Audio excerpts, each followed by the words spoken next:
N-G-E-L. Last name is Tomko, T-O-M-K-O, and I'm the spokesperson for the 3rd Infantry Division. Today we're here to discuss the incident that took place earlier today on the north side of Fort Stewart installation at the 2nd Armored Brigade Combat Team footprint. In just a moment, I'm going to introduce you to Brigadier General John Lubas. That's spelled J-O-H-N, Lubas, L-U-B-A-S. He's the commanding general of the 3rd Infantry Division. Brigadier General Lubas will make a statement regarding the incident and take a few brief questions. Before we begin, however, I'd like to go over just a couple things with you.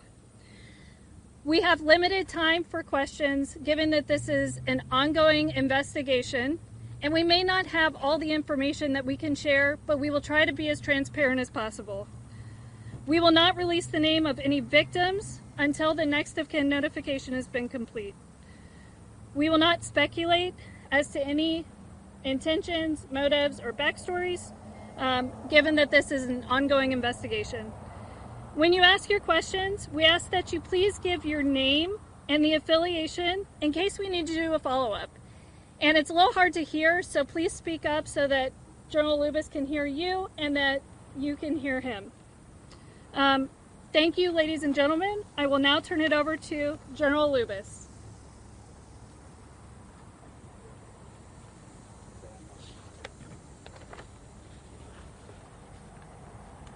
Good afternoon, ladies and gentlemen, and thank you for joining us.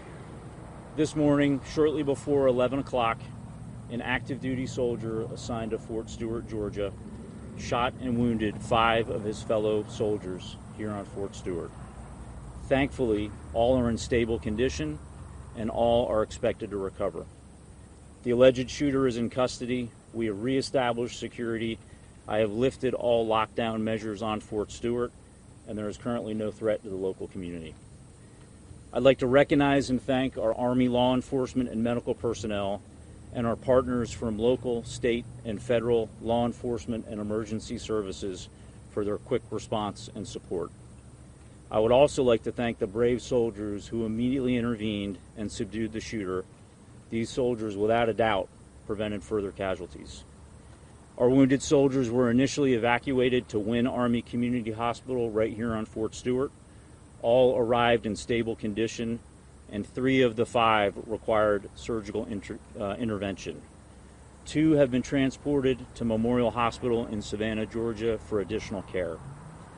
We have identified the alleged shooter as Sergeant Cornelius Radford, an automated logistics sergeant assigned to 2nd Brigade Combat Team. Sergeant Radford has not previously deployed to combat.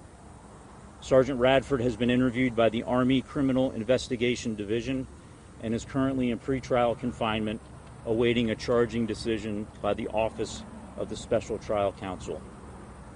Right now, our primary focus is first on caring for our injured soldiers and their families, and also supporting the soldiers of the Spartan Brigade.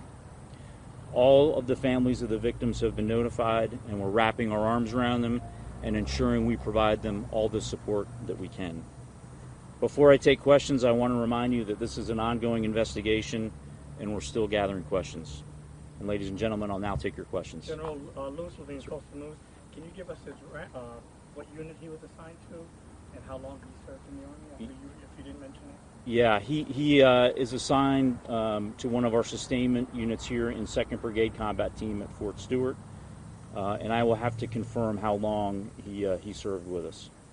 Yes, sir. Russ Bynum with the Associated Press. As best you can, knowing it's so early, can you walk us through where this happened, what happened in the shooting, and were the victims subordinates of the sergeants, or were they people over him in rank?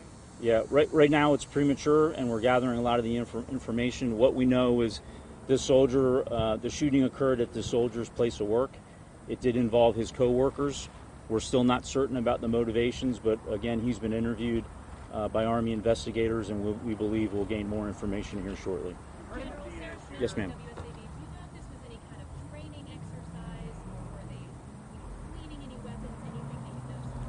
No, ma'am. We don't have any reason to believe it had anything to do with a training event. Other than that, I can't state the motivations for this soldier. We've heard that the shooter Yes, may sir. have been from Jacksonville, Florida. Are you able to confirm that? We also heard that he had maybe been arrested for DUI recently. Yeah, at this point, I can't confirm where he's from. We can follow up on that. I do believe he was arrested locally for a DUI. That was unknown to his chain of command until the event occurred, and we started looking into the law enforcement databases. Robin, now from the current, can you tell us whether or not that was a military weapon or whether this is a personal weapon that the person brought on base? Yes, ma'am. I can confirm it was not a military weapon, and we believe it was a personal handgun. Yes, sir. What does this mean for ongoing security measures that this situation was able to occur with the person's weapon? Yeah, I'm very confident in the security of this installation. We've got a great partnership with local law enforcement. As you can see here at our gates, we have armed guards in protective equipment. This one's a bit difficult, and we're going to have to determine how he was able to get a handgun to his place of duty. OCOA News for Jax, has the suspect had any prior disciplinary or behavioral issues on base? No, ma'am, not that we're aware of. But again, it's early in the investigation, but not that I'm currently aware of. I know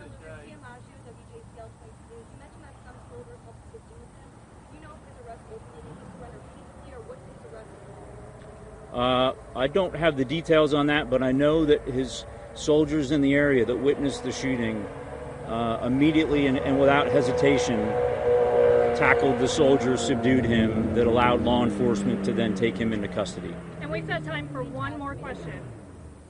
I know that you can't speak to the motivation, but if this turns out to be some situation where somebody had extremist beliefs or maybe classified as a terrorist attack, I mean, how does that change the basis of response or the basis of investigation moving forward?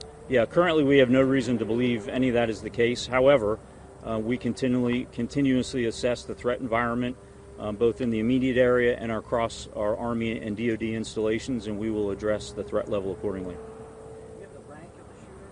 Yes, sir. He was a sergeant.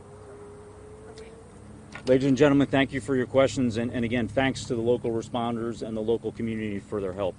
Thanks, and have a great afternoon. Thank you, sir. Hey, I'm going to give you the proper spelling. I'm going to give you the spelling of the assailant. The first name is Cornelius. It's spelled Q-U-O.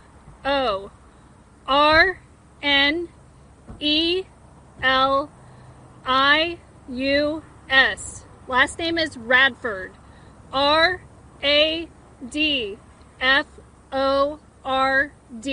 Radford. He's 28 years old.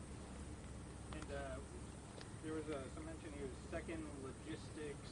I didn't get all of that. Yeah, so he is a Automated logistics sergeant. automated logistics sergeant. A 92 Alpha. With 2nd Armored Brigade Combat Team. Hey, I'm going to come off the podium now, but if you guys have additional questions that I can help facilitate stuff, we have a whole team of public affairs back here that's here to help. Could I ask you to just repeat your rank to make sure I got it? Yes, it's Lieutenant Colonel. Thank you. Lieutenant, any injuries to Sergeant Radford? That's unconfirmed. Okay.